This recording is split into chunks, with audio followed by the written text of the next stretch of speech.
But now less than a field goal. Nick, who needs the number 2 seed more in this game, Buffalo or the Dolphins? There's no question about it. It's Buffalo. Buffalo had because here's the deal. Buffalo goes into this game in a spot. I think they're going to go into this game winning you're in, losing you're out. But let's say I'm wrong about that. You know what I mean? Let's say that either the Jags lose or the Steelers lose, whatever it is. They still had to have been preparing all week as if our season is on the line. Mm-hmm. And I think they have played back-to-back very poor games. Now, Miami just played one poor game, but also got their best win of the year 2 weeks ago. And they're banged up, and you can rationalize if Miami loses. What's the problem is they're going to have to go to Kansas City, which I don't think they can win there. But I know a lot of people think they have a better chance of winning in Kansas City than they do at home against the Bills, which I don't totally understand, but it seems to be somewhat conventional wisdom here. Buffalo needs to have some true good feelings going into this postseason. And I know they're on the winning streak, but there's also really weird Stephon Diggs stuff going on. Coach was talking during the break about how we don't talk as much about the Bills we do the Cowboys. Mm-hmm. The Bills, the local reporter there, Tim Graham, was trying to ask about Stephon Diggs, and he said they ended the press conference. It was a digital press conference. Diggs hasn't spoken to the media in weeks, and nobody cares because it's upstate New York. A.J. Brown doesn't do it for 3 days. It's an international incident.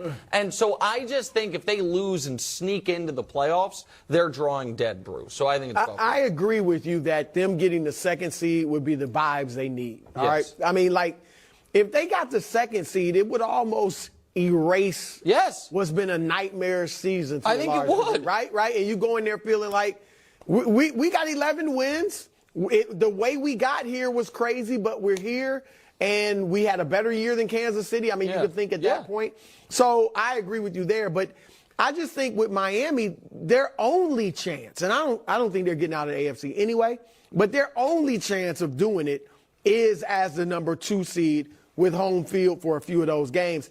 Buffalo, because they are so up and down, I do think they're not great on the road either, by the way, but I do think they're a team that, because of the way they play and their nature, that they could go on the road and beat somebody. I think they could. I'm not saying I pick them. They could go into Kansas City and win that game. And so I think Miami needs it more. If Buffalo wins this game, they're really dangerous. They're really dangerous going to the playoffs because, it has been a disappointing season, but they're going to go into the playoffs riding a huge win streak. They're going to have clawed their way back to being champions again, which nobody gave them a chance to be 5 or 6 weeks ago. And they're going to have a ton of momentum. And I know they haven't played great the last few weeks, but them finding a way to win, that's huge. That's huge, and they become very dangerous. If Miami doesn't win, now it's a collapse. They've lost 3 out of 5 games. They had the division essentially sewed up. They couldn't do it. Now they've got to go try to figure it out in the playoffs. It's a totally different equation for these two teams based on winning. It should also be noted that if the Steelers don't win, if the Ravens win, and then Miami wins this game, we're getting this game again in round 1. Buffalo at Miami. If Miami wins, you get this game 2 versus 7. Yeah, if the Steelers don't see it and you hear it. It's time now for a segment. So hot, my grandmother gave it up for dry January. It's not funny, she has a problem. It's upset alert. Coach, Brew has been very hot. I've also been smoking hot.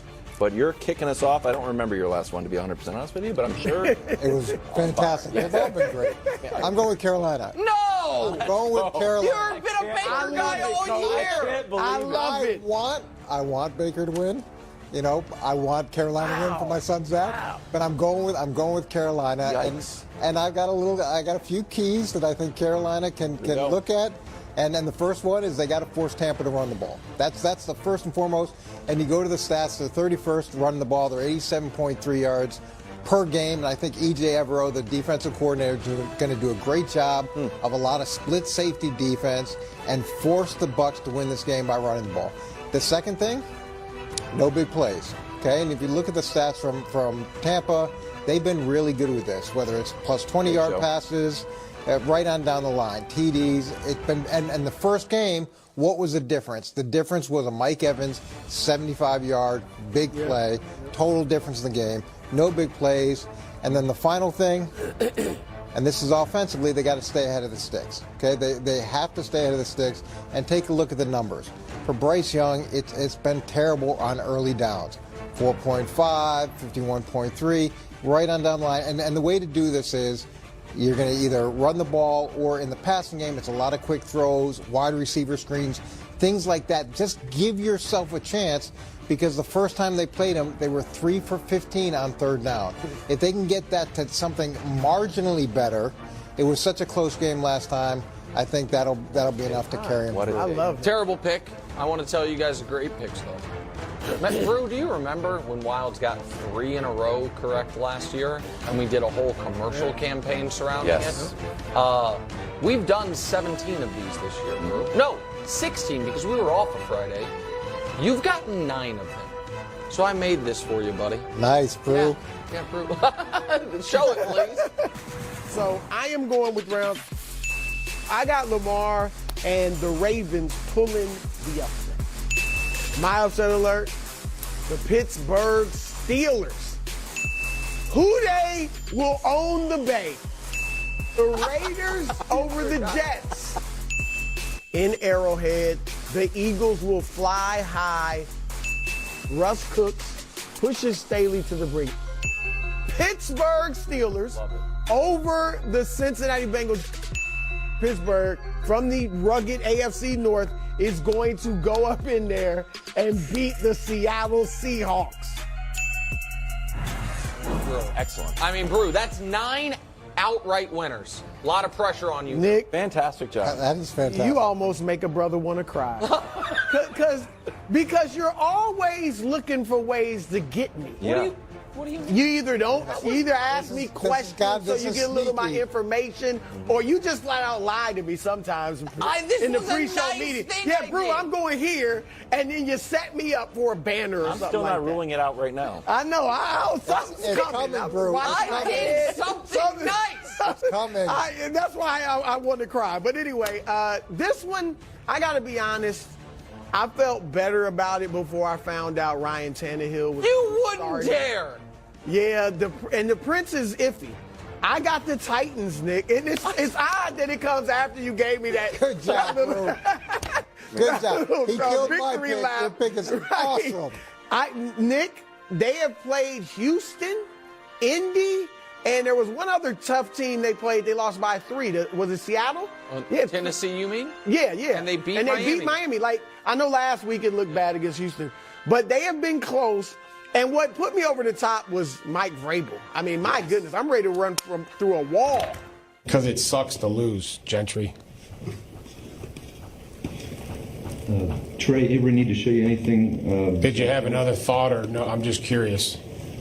Why? It sucks. It is not. Losing. Awful. That's why I want to win. Because you don't sleep. You want to win for the players that bust their tail. That's it.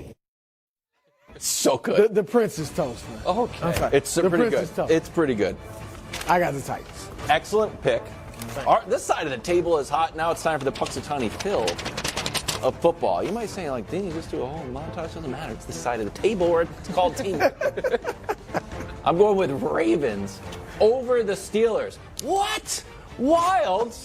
The Steelers need it, and the Ravens are chilling. Yeah, guess what? This happened in 2019. Final week of the 2019 season, the Steelers needed to win and get help, and the Ravens, with Lamar about to win his first MVP, rested. And what happened? Ravens rolled. So that is going to happen again. And here's the other weird part about this rivalry, because the Steelers largely owned the Ravens when they played head-to-head.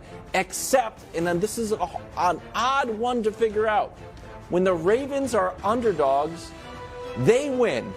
When the Ravens are favored, they lose. So it's bizarre.